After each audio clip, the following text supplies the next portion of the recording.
Hello friends, ಇವತ್ತು ನಾವು micro controller and micro processor ಅನ್ನೋ ಈ ಕಾನ್ಸೆಪ್ಟನ್ನ ತಿಳ್ಕೊತಾ ಹೋಗ್ತೀವಿ.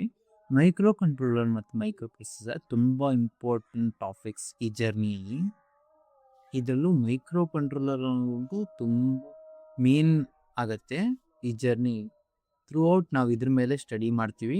ಮೈಕ್ರೋ ಪ್ರೊಸೆಸರು ಮೇನೇ, ಬಟ್ ಅದನ್ನು ನೆಕ್ಸ್ಟ್ ಸೆಷನ್ ಇಲ್ಲ ನೆಕ್ಸ್ಟ್ ಕೋರ್ಸಲ್ಲಿ ನೋಡ್ತಾ ಹೋಗೋಣ. But micro controller micro processor difference ಎಲ್ಲ ನಿಮ್ಗೆ ಗೊತ್ತೇ ಇರಲೇಬೇಕು. ಇವತ್ತು ನಾವು ಅದನ್ನೇ ತಿಳ್ಕೊತಿದ್ದೀವಿ ಈ ವಿಡಿಯೋದಲ್ಲಿ. ಬನ್ನಿ ಸ್ಟಾರ್ಟ್ ಮಾಡೋಣ, ಒಂದೊಂದಾಗೆ ತಿಳ್ಕೊತಾ ಹೋಗೋಣ. ಮೈಕ್ರೋ ಕಂಟ್ರೋಲರ್ ಈ ವರ್ಡ್ ಕೇಳಿದ್ರೆ ಏನಪ್ಪ? ಸರಿ, A micro controller is A small program integrated circuit that contains CPU, RAM, ROM, input and outputs and other peripheral all on a single chip. ಒಂದೇ ಚಿಪ್ಪಲ್ಲಿ ಇದಿಷ್ಟು ಬಿಲ್ಟ್ ಮಾಡಿಟ್ರೆ ಅದನ್ನು ನಾವು ಮೈಕ್ರೋ ಕಂಟ್ರೋಲರ್ ಅಂತ ಹೇಳ್ತೀವಿ. ಇದಕ್ಕೆ ಎಕ್ಸಾಂಪಲ್ ಅಂದರೆ ನಮ್ಮ ಆರ್ಡಿನೋ. ಅದರಲ್ಲಿ brain of the Arduino 80 mega 328 ಇದೇ ಇಷ್ಟೆಲ್ಲ ಪರ್ಫಾರ್ಮ್ ಮಾಡೋದು. CPU, RAM, ROM, input output and other ಎಲ್ಲದನ್ನು ಈ ಒಂದೇ 80 ಮೆಗಾ 328 ಕಂಟ್ರೋಲ್ ಮಾಡುತ್ತೆ. ಇದೇ called as micro controller because it controls every function in your chip. ಓಕೆನಾ? ಇದಕ್ಕೆ ನಾವು ಒಂದು ಎಕ್ಸಾಂಪಲ್ ಕೊಡೋದಿದ್ರೆ ಆಟೋಮೆಟಿಕ್ ಸ್ಟ್ರೀಟ್ ಲೈಟಲ್ಲಿ ಏನಾಗುತ್ತೆ, ಲೈಟ್ ಸೆನ್ಸರ್ ಹಾಕಿರ್ತೀವಿ, ಅದು ಡಿಟೆಕ್ಟ್ ಮಾಡುತ್ತೆ ಸನ್ಲೈಟ್ ಇದೆಯಾ ಇಲ್ವಾ ಅಂತ. ಈಗ ಸೂರ್ಯನ ಕಿರಣ ಬೀಳ್ತಿಲ್ಲ ಅಂದರೆ ಆನ್ ಆಗುತ್ತೆ ಸ್ಟ್ರೀಟ್ ಲೈಟ್. ಸೂರ್ಯನ ಕಿರಣ ಬೀಳ್ತಿದ್ರೆ ಆಫ್ ಆಗುತ್ತೆ ಆಟೋಮೆಟಿಕ್ಲಿ ಡೇ ಟೈಮಲ್ಲಿ.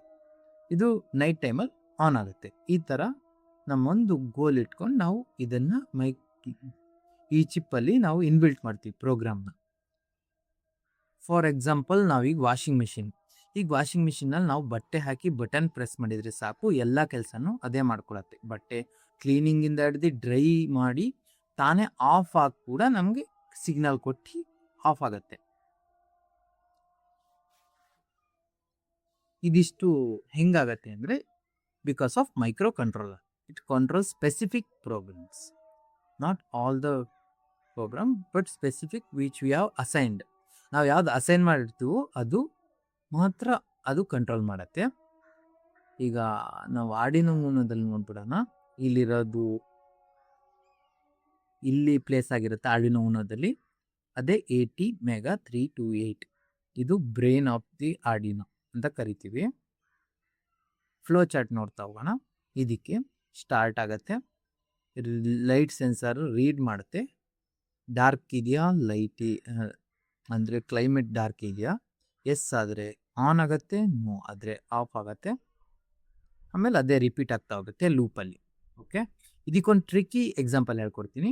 ಟೀ ಶಾಪಲ್ಲಿ ಟೀ ಅಂಗಡಿ ಓನರೇ ದುಡ್ಡು ಇಸ್ಕೋತಾರೆ, ಟೀನೂ ಅವರೇ ಮಾಡ್ತಾರೆ, ಆಮೇಲೆ ಬೆಂಚ್ ಒರೆಸೋದು ಅವರೇ, ಎಲ್ಲ ಕೆಲಸನೂ ಅವರೇ ಮಾಡ್ತಾರೆ. ಅಂದರೆ ಎಲ್ಲ ಬರೀ ಟೀ ಅಂಗಡಿ ಮಾತ್ರ ನೋಡ್ಕೋತಾರೆ. ಇದು ಟೀ ಶಾಪ್ ಅಂದರೆ ನಾವು ಅವ್ರಿಗೆ ಸ್ಪೆಸಿಫಿಕ್ ಟಾಸ್ಕು, ಟೀ ಮಾಡೋದು, ಕ್ಯಾಶ್ ತಗೊಳ್ಳೋದು, ಆಮೇಲೆ ಕ್ಲೀನ್ ಮಾಡೋದು ಎಲ್ಲವನ್ನು ಅವರೊಬ್ಬರೇ ನೋಡ್ಕೋತಾರೆ. ಅದಕ್ಕೆ ಅವರೊಬ್ಬರೇ ಕಂಟ್ರೋಲ್ ಮಾಡ್ತಾರೆ ಆ ಇಡೀ ಶಾಪನ್ನು. ಹಾಗಾಗಿ ನಾವು ಟೀ ಶಾಪ್ ಅನ್ನೋ ಒಂದು ಎಕ್ಸಾಂಪಲ್ ಆಗಿ ತಗೋತೀವಿ. ನೆಕ್ಸ್ಟ್ ಮೈಕ್ರೋ ಪ್ರೊಸೆಸರ್ ಅಂದರೆ ಬನ್ನಿ. Micro processor is an integrated IC that contains only central CPU ಮಾತ್ರ ಕಂಟ್ರೋಲ್ ಇರತ್ತದ್ರೊಳಗೆ. ಅದು ಏನು ಪರ್ಫಾರ್ಮ್ ಮಾಡುತ್ತೆ? Arithmetic logical controller operation but requires external memory input output to perform functions. ಅಂದರೆ ಈಗ ಒಂದು ಫಂಕ್ಷನ್ ಏನಾದರೂ ಬೇಕಂದರೆ, ಈಗ A+B ಪರ್ಫಾರ್ಮ್ ಮಾಡಬೇಕಂದ್ರೆ ನಾವೇ ಇನ್ಪುಟ್ ಕೊಡಬೇಕು, ಏನು B. ಅದೇ ಕಂಟ್ರೋಲರಲ್ಲಿ ಹಂಗಾಗಲ್ಲ. ಅದು ತಾನೇ ನಾವು ಫಸ್ಟೇ ಇನ್ಪುಟ್ಟನ್ನು ಕೊಟ್ಟಿರ್ತೀವಿ, ಅದು ಬರೀ ರನ್ ಆಗ್ತಾ ಹೋಗುತ್ತೆ. ಅದು ಒಂಥರ ರೋಬೋಟ್ ಥರ ವರ್ಕ್ ಆಗುತ್ತೆ, ಇನ್ಸ್ಟ್ರಕ್ಟೆಡ್ ರೋಬೋಟ್. ಹಿಂಗೆ ಮಾಡಬೇಕು ಅಂತ ಇದರಲ್ಲಿ ನಾವು ಇನ್ಸ್ಟ್ರಕ್ಷನ್ ಕೊಡ್ತಾ ಹೋಗಬೇಕು. But it is powerful, processor is powerful compare to controller. ಇದಕ್ಕೆ ಎಕ್ಸಾಂಪಲ್ ಅಂದರೆ Core i5. ನಾವು ಲ್ಯಾಪ್ಟಾಪ್ಸಲ್ಲೆಲ್ಲ ಇರುತ್ತಲ್ಲ, Core i, Core 5 it is the brain of the laptop ಅಂತಲೂ ಹೇಳ್ಬೋದು. Computer i five acts as a microprocessor built up RAM, hard disk, keyboard and monitor as output. Okay, ಇದು microprocessor, ಇದು i5 Intel core, ಹಿಂಗಿರುತ್ತೆ diagrammatic. ಈಗ flow chart ನೋಡೋಣ. ಏನಾಗುತ್ತೆ, start ನಾವು input device ಅಂದರೆ ಕೀಬೋರ್ಡಿಂದ ಇನ್ಪುಟ್ ಕೊಡಬೇಕು. ಅದು ಮೆಮರಿಗೆ ಹೋಗುತ್ತೆ, ರ್ಯಾಮು ರಾಮಿಗೆ ಹೋಗಿ ಮೈಕ್ರೋ ಪ್ರೊಸೆಸರ್ ಏನು ಮಾಡುತ್ತೆ, ಫಸ್ಟ್ ಇನ್ಫಾರ್ಮೇಷನ್ ಫೆಚ್ ಮಾಡುತ್ತೆ, ಅದನ್ನು ಡಿಕೋಡ್ ಮಾಡಿ ಆಮೇಲೆ ಎಕ್ಸಿಕ್ಯೂಟ್ ಮಾಡಿ ನಮ್ಗೆ ಲಾಸ್ಟಿಗೆ ರಿಸಲ್ಟ್ ಮೆಮರಿಗೆ ಸ್ಟೋರ್ ಆಗಿ ಆಮೇಲೆ ನಮಗೆ ಸಿಗತ್ತೆ in the form of monitor, ಅಂದರೆ ಡಿಸ್ಪ್ಲೇ ಆಗುತ್ತೆ ರಿಸಲ್ಟು. ಇದಕ್ಕೆ ಏನಪ್ಪ ಒಂದು ಟ್ರಿಕ್ಕಿ ಎಕ್ಸಾಂಪಲ್ ಅಂದರೆ ಒಂದು ಮದುವೆ ಫಂಕ್ಷನ್ ಹಾಲ್. ಮದುವೆ ಫಂಕ್ಷನ್ ಹಾಲಲ್ಲಿ ಏನಾಗುತ್ತೆ, ಎಲ್ಲರೂ ಸಪ್ರೇಟ್ ಕೇಟ್ರಿಂಗ್ ಅವರೇ ಸಪ್ರೇಟ್ ಇರ್ತಾರೆ, ಡೆಕೋರೇಷನ್ ಮಾಡೋರೇ ಸಪ್ರೇಟು, ಆಮೇಲೆ ಬೇರೆ ಈಗ ಅಂದರೆ ಹೂ ಡೆಕೋರೇಟ್ ಮಾಡೋದು, ಆಮೇಲೆ ಐಟಮ್ ತಂದು ಕೊಡೋರು ಎಲ್ಲರೂ ಬೇರೆ ಬೇರೆ ಭಾಗದಿಂದ ಬಂದಿರ್ತಾರೆ, ಯಾವುದು ಒಂದೇ ಆಗಿರಲ್ಲ. ಅದೇ ಟೀ ಸ್ಟಾಲಲ್ಲಿ ಎಲ್ಲದ ಕೆಲಸನೂ ಒಂದೇ ಒಬ್ಬನೇ ಮಾಡ್ತಾನೆ, ಟೀ ಅಂಗಡಿ ಮಾಲೀಕನೇ.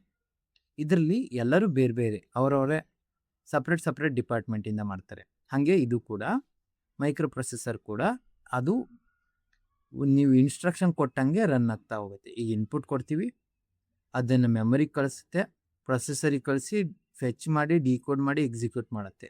ಅಂದರೆ ನಾವು ಪ್ರತಿ ಸಲ ಇನ್ಪುಟ್ ಕೊಡ್ತಾ ಹೋಗ್ಬೇಕು, ಅದನ್ನು ಈ ಥರ ಪ್ರೊಸೆಸ್ ಮಾಡ್ಕೊತ ಹೋಗುತ್ತೆ. ಪ್ರತಿ ಸಲ ಇನ್ಪುಟ್ ಈಸ್ ರಿಕ್ವೈರ್ಡ್.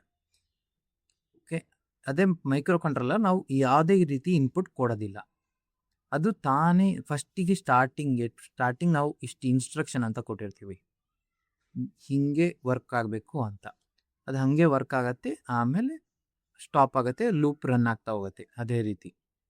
ಬಟ್ ಇದು ಹಂಗಾಗಲ್ಲ input device. It is used mainly in keyboard laptops. ಅದು ಮೇನಾಗಿ ನಿಮಗೆ ವಾಷಿಂಗ್ ಮಿಷಿನ್ ಅಂಥ ಗ್ಯಾಜೆಟ್ಸಿಗೆಲ್ಲ ಯೂಸ್ ಮಾಡಿರ್ತಾರೆ. ಇವತ್ತಿನ ವಿಡಿಯೋ ನಿಮಗೆ ಅರ್ಥ ಆಯಿತು ಅಂತ ಅನ್ಕೊತೀನಿ. ಏನೇ ಡೌಟ್ ಇದ್ದರೂ ಕಮೆಂಟ್ ಸೆಕ್ಷನ್ ಎಲ್ಲ ಹಾಕಿ, ನಾನು ಸಾಲ್ವ್ ಮಾಡೋಕ್ಕೆ ಟ್ರೈ ಮಾಡ್ತೀನಿ. ಆಮೇಲೆ ಏನೇ ತಪ್ಪಾಗಿದ್ರು ಸಾರಿ, ಇದು ಹೊಸ ಪ್ರಯತ್ನ ಅಂತ ನಿಮಗೂ ಗೊತ್ತು. So please like, share, subscribe and share with your friends. Thank you.